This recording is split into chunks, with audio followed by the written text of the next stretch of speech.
হে জগতবাসী, আজ আমি শামীম আলী চিশতি আপনাদের সামনে একটি আলোচনা নিয়ে আসলাম। সে আলোচনাটি হলো যে মানুষ এই পৃথিবীতে ইবাদত করে শুধু বেহেস্ত বেহেস্ত করে, আল্লাহ আমাকে বেহেস্ত দিও, আল্লাহ আমাকে বেহেস্ত দিও। এই যে কথাটি দেখেন, যেই বেহেস্তটি মানুষে চাইতেছে আল্লাহর কাছে, তো এই বেহেস্তের খবর যদি কেউ জানতো তাহলে এই বেহেস্তটা কখনোই চাইতো না। তবে আজকের যে আলোচনাটি হবে কি, যে বেহেস্তের ভিতরেই দোজক রাখা হয়েছে, সেই বেহেস্তের ভিতরেই অশান্তি বা একটা বিষয় কি, বেহেস্ত হলো আরবি ভাষা, বাংলা কি শান্তিময় বা শান্তির স্থানকেই বেহেস্ত বলা হয়। তো এখন বেহেস্ত বেহেস্ত যারা করতেছে, আল্লাহ বেহেস্ত নাজিল করিয়ে দিও, বেহেস্ত নাজিল করে দিও, আসলে তারা জানে না যে এই বেহেস্তের ভিতরে আল্লাহ দোজক ফিটিং করে রেখেছে। এখন বেহেস্ত শব্দের অর্থ যদি শান্তিময় স্থান বা শান্তিকে বা আরাম আয়েশকেই যদি বেহেস্ত বলা হয়, তাহলে দেখবেন আপনি অনেক কাজ করেছেন, ঘেমে গেছেন, অনেক ক্লান্ত লাগতেছে, অশান্তি লাগতেছে, তখন যখন এসি রুমের ভিতরে ঢুকে পড়েছেন, তখন কি শান্তি, কত শান্তি লাগতেছে। তাহলে দেখবেন এসি রুমে গিয়ে কিন্তু মানুষ সারাদিন থাকতে পারে না, সারাদিন সেখানে চলতে পারে না, মানুষের বাইরে বের হতে হয়। তখন দেখবেন বাইরে হওয়ার সাথে সাথেই একটা গরম অনুভব হচ্ছে, একটু কষ্ট হচ্ছে। তার মানে কষ্ট এবং যন্ত্রণা, যেখানে কোনো শান্তি নেই, ওটাকেই দোজক বলা হয়। তাহলে শান্তির ভিতরেই কিন্তু অশান্তি লুকায়িত, আবার অশান্তির ভিতরেই কিন্তু শান্তি লুকায়িত। যেমন দিন কিন্তু সারাদিন থাকে না, দিনের শেষে যখন রাত হয় তখন অন্ধকার, আবার অন্ধকার কেটে গেলে পরে আবার দিন হয়। তো আজকের যে কথাটি বলতে চাচ্ছি, দিনের পরে রাত, আবার রাতের পরে দিন, এই চক্কর খাচ্ছে আজকে সৃষ্টি শুরু থেকে।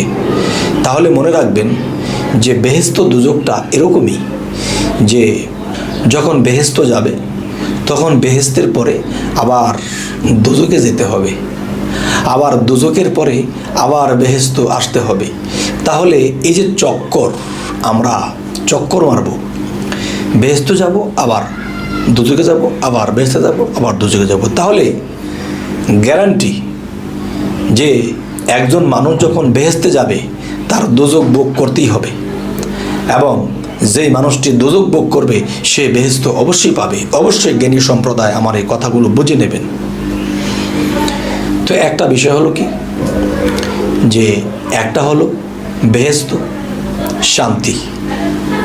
তো এখন যে কথাটি, সে কথাটি হলো যে এমন একটি স্থান, এমন একটি জায়গা, এমন একটি বিষয় আছে, সেখানে কোনো অশান্তি নেই, চিন্তা নেই, কোনো টেনশন নেই, এমন একটা স্থান আছে। সেই স্থানটি হলো কি, সেই স্থানটি হলো মুক্তির পথ।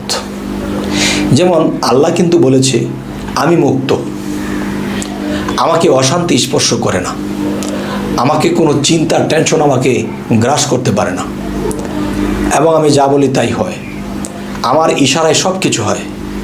তাহলে হে জগতবাসী, এই জগতের মধ্যে যারা শুধু শান্তিটা চাইতেছে বা বেহেস্তটাকে চাইতেছে, তারা অবশ্যই আজকের ভিডিওতে জেনে রাখুক, যেখানে শান্তি সেখানে অশান্তি, এর পিছনে লিঙ্ক দেওয়া আছে।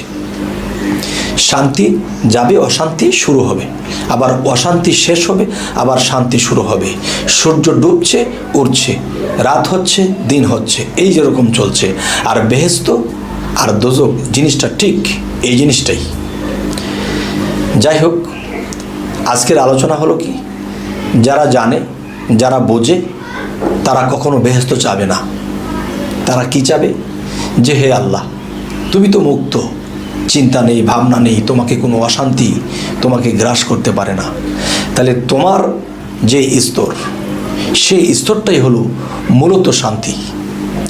তাহলে আমরা যে আছি, করতেছি ভুল ভ্রান্তি, সেটি হলো কি, যে আমরা আল্লাহর কাজ করি, বিনিময়ে সাথে সাথে চেয়ে নিই আল্লাহ এটা দাও, আল্লাহ সেটা দাও। কিন্তু এমনও পৃথিবীতে লোক আছে যে একজনের উপকার সারা জীবন করেছে, এর প্রতিদানে সে কখনো তার কাছে কিছু চায়নি। তাহলে সেই লোকটি কি হবে? যে আল্লাহর সারা জীবন আল্লাহর কর্ম করে গেছে, কিছুই চায়নি। কোনো একদিন আল্লাহ তাকে ডেকে বলতে বাধ্য হয়েছে, হে বান্দা, তুমি আমার এত কর্ম করেছো, এত ভজনা করেছো, এত সেজদা করেছো, তুমি তো আমার কাছে কখনোই কিছু চাওনি, তুমি চাও আমি দেব। তখন সেই বান্দাটি সেই দিনও আল্লাহকেই চাবে, আর কিচ্ছুই চাবে না। তাই আমি বলবো যে আমরা পৃথিবীতে এসেছি কি, যে আমরা সেই পরমাত্মা, সেই মহাত্মা থেকে আমরা এসেছি। এখন পৃথিবীতে এসে আমরা ছিটকে পড়েছি, এখান থেকে নিজেকে গুছিয়ে সেই মহাত্মার সাথে মিশে যাব। তাহলে কি হবে? তখন আল্লাহর দ্বারা যা কিছু ঘটতেছে তখন এই মানুষটির দ্বারাও ঘটবে। কেননা আমি যখন পবিত্র করব নিজেকে, তখন আল্লাহ কি কোরআনে বলেছে, যে নিজেকে পবিত্র করলো সেই সফল কাম। তার মধ্যে এসে আল্লাহ একদিন বিলীন হবে। আল্লাহ যদি আমার মধ্যে, আপনার মধ্যে নিজেকে পবিত্র করা যায়, যদি বিলীন হয়, তাহলে যার মধ্যে আল্লাহ বিলীন হয়েছে তার মস্তিষ্কের মধ্যে তো আল্লাহই জ্ঞান করতেছে, আল্লাহই এই জ্ঞান চালাইতেছে, তখন আমার কিসের ভয়? এই জন্য যে দরকার নাই হে মাওলা তোমার বেহেস্ত, চাই না তোমার দুজক, চাই গো মাওলা তোমার হুব্বে দিদার। হে জগতবাসী, আজকের এই আলোচনাটি করার উদ্দেশ্য যে যারা আল্লাহর ইবাদত করে আর বিনিময়ে হাত তুলে বারবার চাইতেছে, আমি তাদেরকে বলবো, স্টপ হয়ে যান, নীরব হয়ে যান, চোখের পানি দিয়ে যান, আর তাকে ভালোবাসেন, তার ভজনা করেন, তার আমল করেন, সাধনা করেন। একদিন আল্লাহই ডেকে বলবে যে তোমার কর্ম, তোমার ধর্ম এবং তোমার সভ্য, তোমার ধৈর্য আমার পছন্দ হয়েছে। আজকের পর থেকে তুমি নিশ্চিন্ত হলে, আজকের পর থেকে তুমি আমার সখা হয়ে গেলে। সুবহান আল্লাহ, যে আল্লাহ এই পৃথিবীতে বহু মানুষকে বন্ধু বানিয়ে নিয়েছে, বন্ধুই তো সখা। আর মেয়েরা যদি আল্লাহর কাজ করতে পারে তাহলে হয়ে যায় সখী। আর সখী কি?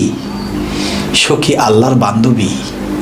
যেমন ছেলেরা যদি সাধনা করে, আল্লাহ লাভ করে, তখন আল্লাহর বন্ধু হয়, মানে আউলিয়া হয়। আর মেয়েরা যদি আল্লাহকে লাভ করতে পারে তখন তারা কি হয়? আল্লাহর বান্ধবী হয়, তার মানে আম্বিয়া হয়।